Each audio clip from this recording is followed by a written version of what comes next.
This is important. You need to see this. What does it mean?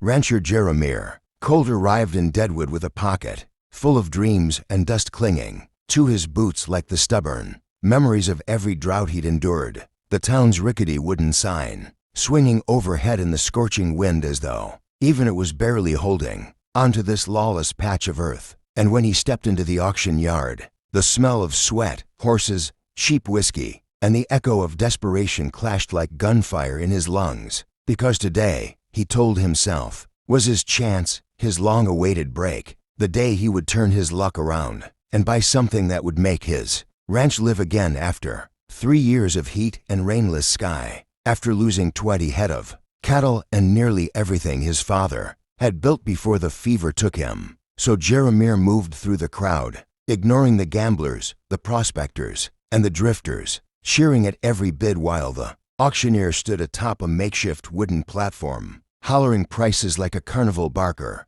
brushing dust off his vest as he announced the sale of a prized asset, one guaranteed to make any rancher rich. And Jeremiah's pulse kicked like a startled Mustang because he had saved every dollar, sold every spare tool, and even pawned the rifle his father carved his initials into. Also, he could take this chance, never suspecting that the world was about to tilt beneath his feet when the curtains of the platform parted and the prize was revealed. Not a horse, not a bull, not the stallion everyone expected, but a woman, an Apache woman, shackled at the wrists, her dark hair tangled, face streaked from wind, sun, and cruelty, yet her eyes fierce and unbroken, eyes that looked at the crowd not with fear, but with fire.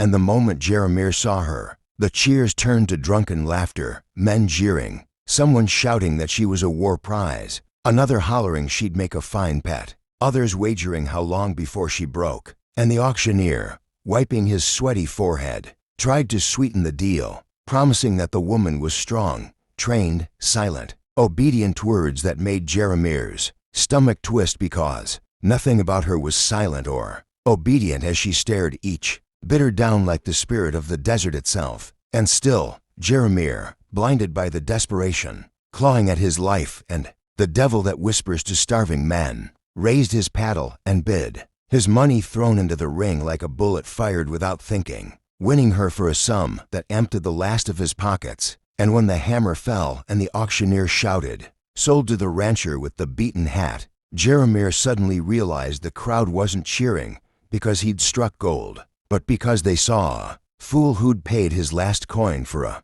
woman who would rather die than kneel. And as he walked toward her, the guards shoved her into his arms, chains clinking like the laugh of death, her feet stumbling on the dry wood. And when he caught her, she spat at him, not because she hated him personally, but because he represented the entire world that burned her people. And Jeremiah, stunned, said nothing, only lifting her gently and guiding her to his wagon, where she refused to sit, choosing instead to kneel upright, eyes forward, like a warrior awaiting execution in a foreign land. The silence between them heavier than stone as they rode hours across the plains, dust clouds trailing behind the wheels like ghosts of the past. And Jeremiah, who had never bought a person in his life, who never understood the cruelty of such a transaction, couldn't look at her without feeling a sickness grow in his ribs. And when the sun dipped low and the prairies turned gold, he finally spoke, apologizing, telling her he thought he'd bought a horse or a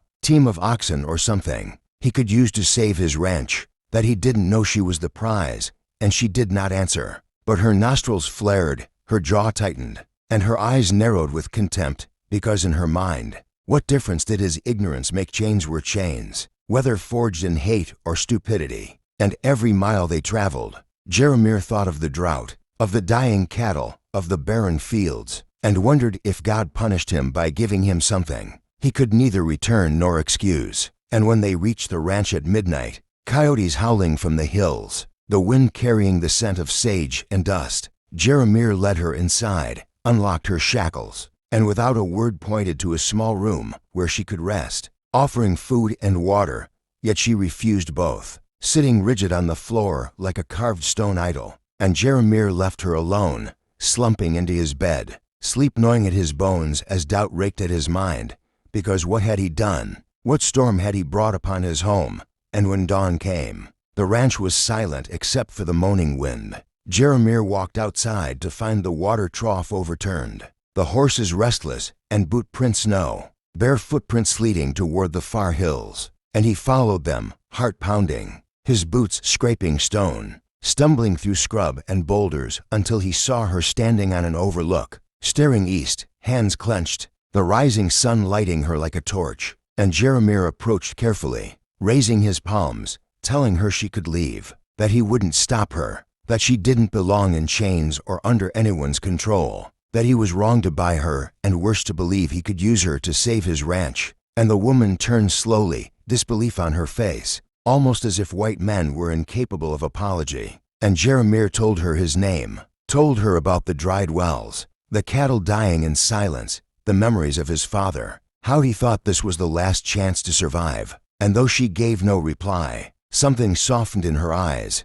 the hardness bending just enough for him to breathe. And after minutes of wind and quiet, she spoke, her voice low, like the rumble of distant thunder, telling him her name was Aiyana, that she was the daughter of a shaman, that the men of Deadwood stole her during a raid after she saved a wounded child, and that she would never kneel or obey, but she might repay mercy with mercy. And Jeremiah did not understand the ways of her people nor the spiritual power she carried, but he knew right then that fate had not sold him a prize. Fate had placed a storm in his hands, and storms could nourish or destroy, depending how they were faced. So he told Aiyana she could live free on his land, work if she chose, leave if she wished, and her lips curled into the smallest, most dangerous smile he'd ever seen, because freedom was not gifted, it was reclaimed, and she stayed not because he owned her, but because she would not return to her people weak or broken. And though days passed with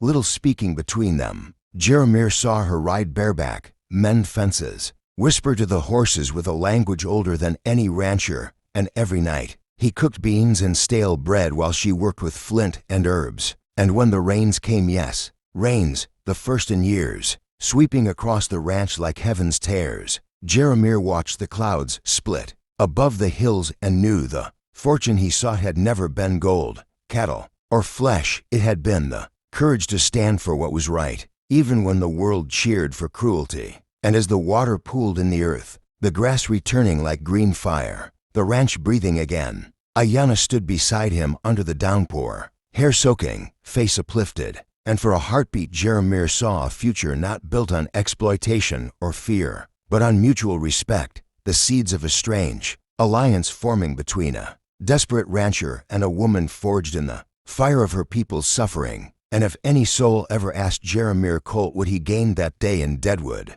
he would say he lost everything worth losing and found everything that saves a man: humility, compassion, and a reminder that no human being is a commodity, that destiny is not won at auction but earned through honor. And so, my friend listening to this tale, if you have ridden this story from the dusty start to the rains of redemption, if you felt the grit in your teeth and the burn of injustice in your chest, then saddle up with us, subscribe, and join our channel where the Wild West lives not in raw cruelty but in the power of courage, resilience, and the untamed fire of the human spirit.